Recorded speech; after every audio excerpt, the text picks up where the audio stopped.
Sir KCR గారికి నోటీసులు ఇవ్వడం జరిగింది సార్. మరి ఏం జరిగింది? ఏ ఇష్యూ పైన ఈయనకి నోటీసులు ఇచ్చారు? మరి దీని పట్ల కేసీఆర్ గారు ఎలా రియాక్ట్ అయ్యారు సార్? మరి ఏం జరిగే అవకాశం ఉందని? యాక్చువల్గా తెలంగాణ పవర్ కార్పొరేషన్ వాళ్ళు నోటీసులు ఇష్యూ చేశారు కేసీఆర్కి.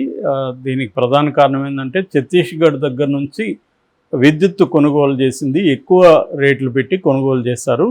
ఇది ఎందుకు ఎక్కువ రేట్లు పెట్టి కొనుగోలు చేయాల్సి వచ్చింది, దీనికి సంబంధించి వివరణ ఇవ్వమని కేసీఆర్కి నోటీసు పంపించారు. ఈ మంత్ 30th లోపల రమ్మని చెప్పారు. బట్ కేసీఆర్ రిప్లై ఏమి ఇచ్చాడంటే, నాకు జూలై 31 వరకు కుదరదు అని ఇచ్చారు. సో మరి వీళ్ళు ఆగుతారా, లేదు కంపల్సరీ రావాల్సిందని మళ్ళీ నోటీసులు ఇస్తారా అనేది చూడాలి మనం. అంటే బేసిక్గా ఇదేమీ విచిత్రమైన విషయం కాదు. ఎందుకంటే రేవంత్ రెడ్డి అధికారంలోకి రాగానే ఫస్ట్ చేసిన పని విద్యుత్ రంగానికి సంబంధించిన సమీక్షలు.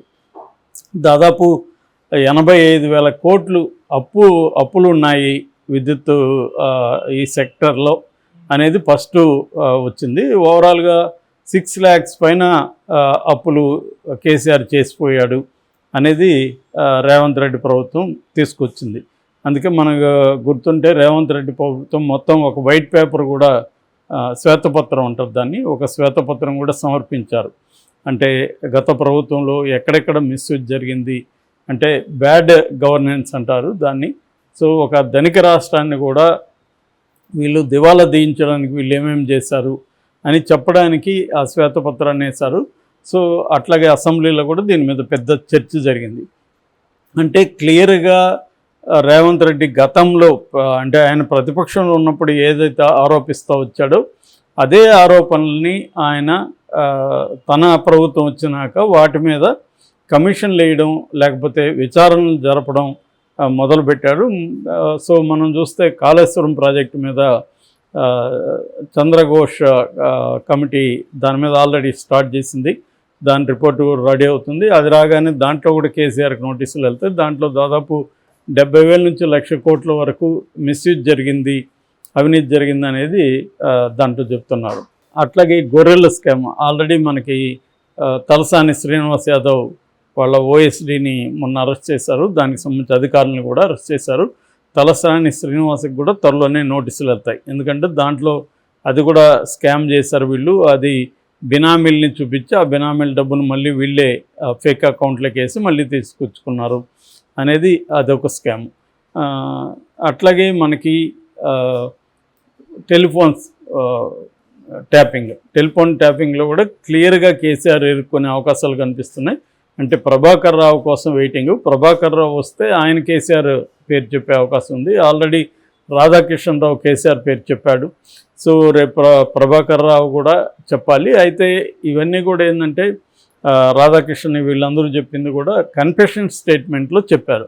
ఇది కోర్టులో చెప్పాల్సి ఉంటుంది. కోర్టులో వీళ్ళు కానీ ఎవరైనా అప్రూవర్గా మారి కేసీఆర్ చెప్తేనే మేము చేసామనేది కానీ చెప్తే అప్పుడు కేసీఆర్కి నోటీసులు ఇష్యూ చేసి కేసీఆర్ని కూడా అరెస్ట్ చేసే అవకాశం క్లియర్గా కనిపిస్తూ ఉంది. ఎందుకంటే రేవంత్ రెడ్డి ప్రభుత్వం ఎన్నికల కోసం వెయిట్ చేసింది. ఎన్నికలు అయిపోయినాయి. సో ఇప్పుడు నెక్స్ట్ ఇంకా లోకల్ బాడీ ఎన్నికలు, హైదరాబాద్ మున్సిపల్ కార్పొరేషన్ ఎన్నికలు ఇవన్నీ వస్తున్నాయి. సో దీనికి సంబంధించి ఈ లోపల కేసీఆర్కి నోటీసులు ఇవ్వడం, కేసీఆర్ని ఒక దోషిగా జనం ముందు చిత్రీకరించడం అనేది ప్లాన్ అనమాట. ఎందుకంటే బీజేపీ వర్సెస్ కాంగ్రెసే ఉండాలి, బీఆర్ఎస్ అనేది కంప్లీట్గా మటాష్ అయిపోవాలనేది కాంగ్రెస్ ప్లాను, ఇటు బీజేపీ ప్లాన్ కూడా. సో బీజేపీ కూడా ఏంటంటే లాస్ట్ 2019 లోక్సభ ఎన్నికల్లో వాళ్ళకి 4 వస్తే ఇప్పుడు డబుల్ వచ్చాయి, 8 వచ్చాయి. అందువల్ల వాళ్ళు మంచి ఊపులో ఉన్నారు. సో కాంగ్రెస్ నిజానికి 8 అనేది వాళ్ళ ఫేస్ సేవింగే, కానీ వాళ్ళు ఇంకా ఎక్కువ ఆశించారు. ఎందుకంటే అసెంబ్లీలో ఎక్కువ సీట్లు వచ్చాయి కాబట్టి దానికి కరస్పాండింగ్గా పార్లమెంట్లో కూడా కనీసం ఒక 10 వస్తాయని ఆశించారు. బట్ 10 రాలేదు. సో అందుకని ఇప్పుడు కేసీఆర్ మీద ఫోకస్ చేస్తాను. ఎందుకంటే కేసీఆర్ ఓట్ బ్యాంక్ మరీ తీసిపారేయాల్సిన అంతేం లేదు. వాళ్ళకి ఓట్ బ్యాంక్ ఉంది, 39 సీట్స్ వచ్చాయి. కాబట్టి నిజానికి కాంగ్రెస్కు కేసీఆర్కి ఓటు షేర్లో ఓన్లీ దాదాపు 2% కూడా లేదు, ఇంకా తక్కువే డిఫరెన్స్ ఉంది. కాబట్టి కేసీఆర్ మళ్ళీ పుంజుకోవడానికి గ్యారంటీ ఏం లేదు. ఎందుకంటే పార్లమెంట్ ఎన్నికలేమో మోడీ వర్సెస్ అనే పద్ధతిలో జరిగింది కాబట్టి ఆ రిజల్ట్ వేరే ఉండొచ్చు, రేపు లోకల్ ఇది వేరేగా ఉండొచ్చు. అందుకని బీజేపీ కూడా కేసీఆర్ని దెబ్బ కొట్టడం కోసం ఇటు చంద్రబాబుని పవన్ కళ్యాణ్ని కూడా ఇక్కడ పొత్తులకి సిద్ధం చేస్తున్నారు. ఇక్కడ బీజేపీతో పొత్తులు పెట్టుకొని లోకల్ ఎన్నికల్లో మోహరించాలనేది బీజేపీ ప్లాన్. సో ఆ రకంగా కేసీఆర్ని ఇటు పొలిటికల్గాను లీగల్గాను దెబ్బతీసే ఆలోచన క్లియర్గా కనబడుతుంది. కేసీఆర్ అనుకున్నట్టు ఆయన చెప్పినట్టు సంకీర్ణ ప్రభుత్వం కేంద్రంలో వచ్చింది, కానీ దానివల్ల కేసీఆర్కి ఏం ఉపయోగం లేదు. సో అంటే కేసీఆర్ ఆ సంకీర్ణ ప్రభుత్వంలో ఉన్న ఇతర అంటే నితీష్ కుమార్తో కావచ్చు, ఇటు చంద్రబాబుతో కావచ్చు, ఆయనకేమీ ర్యాపో లేదు. సో వాళ్ళతో ఉన్న కనీసం తను మ్యానిపులేట్ చేసుకొని కవితను బయట తీసుకురావడం, తన మీద సిబిఐ ఈడీ రాకుండా చూసుకోవడం, ఇటువంటివి కొంత చేస్తుండేవాడు. కానీ ఇప్పుడు ఆ ఛాన్స్ కూడా లేదు. ఆల్రెడీ చంద్రబాబుకి ఈయన మీద కోపమే ఉంటుంది. గతంలో తను నోటుకు ఓటు కేసులో, సో ఓటుకు నోటు కేసులో ఇబ్బంది పెట్టారనేది చంద్రబాబుకు ఉంది ఆల్రెడీ. సో ఎట్లాగూ అదే కేసులో రేవంత్ కూడా ఉన్నాడు. కాబట్టి వీళ్ళిద్దరు కలిసి ఇతన్ని ఇబ్బంది పెట్టడానికి ట్రై చేస్తారు తప్ప ఊరట వచ్చే అవకాశం లేదు. అందుకని కవిత ఇప్పుడిప్పుడు బయటకు వచ్చే అవకాశం కూడా లేదు. ఇండియా కూటమి వచ్చుంటే కనీసం ఈడీని సిబిఐని రద్దు చేస్తామని అఖిలేష్ యాదవ్ లాంటి వాళ్ళు ప్రకటించారు. కాబట్టి కొంతవరకు తనకి ఊరట వచ్చిండేది. ఎందుకంటే దాంట్లో ఇటు ఢిల్లీ ముఖ్యమంత్రిని కూడా బయటికి తీసుకురావాలి కాబట్టి వాళ్ళు అందులో భాగంగా కేజ్రీవాల్ వస్తే ఈమె కూడా బయటకు వచ్చేది. ఇప్పుడు ఆ హోపు కూడా లేదు.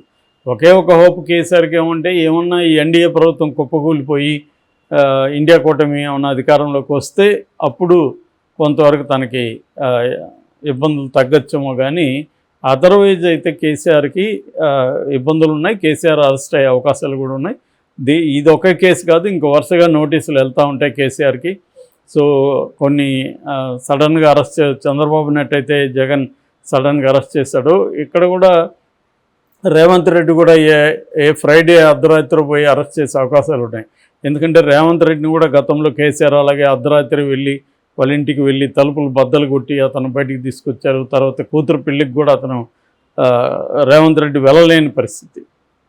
సో అవన్నీ రేవంత్ రెడ్డి మైండ్లో ఉంటాయి. బట్ పర్సనల్ కంటే కూడా పొలిటికల్గా కేసీఆర్ని దెబ్బతీయాలంటే ఈ కేసులు పెట్టి లీగల్గా అతన్ని అరెస్ట్ చేయడం అనేది ఇంపార్టెంట్. ఇప్పుడు మన చంద్రబాబు కూడా అదే పని జగన్ని చేయడానికి రెడీగా ఉన్నాడు.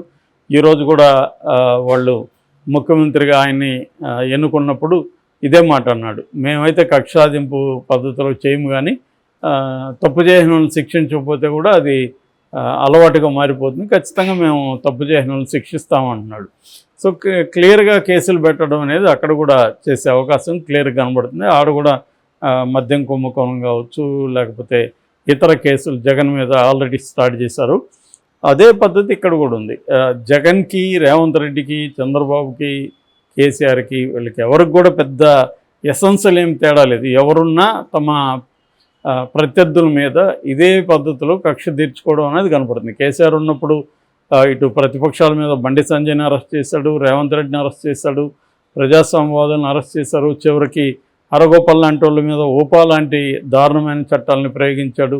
కేసీఆర్ అదే పని చేశాడు. ఇప్పుడు రేవంత్ రెడ్డి రివర్స్లో కేసీఆర్ మీద కూడా ఇదే పని చేయబోతున్నాడు. దానికి కేసీఆర్ సిద్ధం అవ్వాల్సిందే. అటు అక్కడ జగన్ ఉన్నప్పుడు కూడా జగన్ ప్రత్యర్థుల మీద ఇదే పని చేశాడు, కేసులు పెట్టడం, అరెస్ట్ చేయడం, చివరికి చంద్రబాబును జైలుకి పంపించడం చేశాడు. ఇప్పుడు జగన్ కూడా అదే ఫేస్ చేయాలి. అంటే వీళ్ళు అధికారంలో ఉన్నప్పుడేమో మనం అసలు శాశ్వతంగా అధికారంలో ఉంటాం అన్నట్టుగా బిహేవ్ చేస్తారు.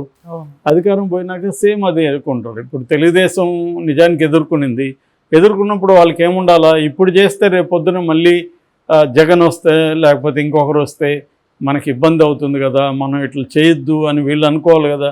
వీళ్ళు అనుకోవట్లే, వీళ్ళు ఇంకా ఎక్కువ చేద్దామని అనుకుంటున్నారు, ఇంకా తీవ్రంగా చేస్తాం మేము అన్న పద్ధతిలో ఉన్నారు. రేపొద్దున మళ్ళీ జగన్ అండ్ బ్యాచ్ వాళ్ళు ఇబ్బందులకు గురవుతారు, జైలుకి పోతారు, బాధలు పడతారు. సో వాళ్ళకి కసి ఉంటుంది. వాళ్ళ అధికారంలోకి వచ్చినాక మళ్ళీ అదే జరుగుతుంది. ఈ విసిఎస్ సర్కిల్ వల్ల ఇదేంది వీళ్ళిద్దరు వ్యవహారం కాదు, ఇది రాష్ట్ర భవిష్యత్తు, రాష్ట్ర ప్రజల జీవితాలు ఇవన్నీ ముడిపడి ఉంటాయి. అవేం పట్టించుకోకుండా వీళ్ళు ఒక రెవెంజ్ ప్రభుత్వాల్లాగా ఏర్పడ్డాయి. అవే జరుగుతుంది. ఇక్కడ కూడా రేవంత్ రెడ్డి అదే చేస్తున్నాడు. కేసీఆర్ దానికి మూల్యం చెల్లించాల్సిన పరిస్థితి అయితే ఉంది.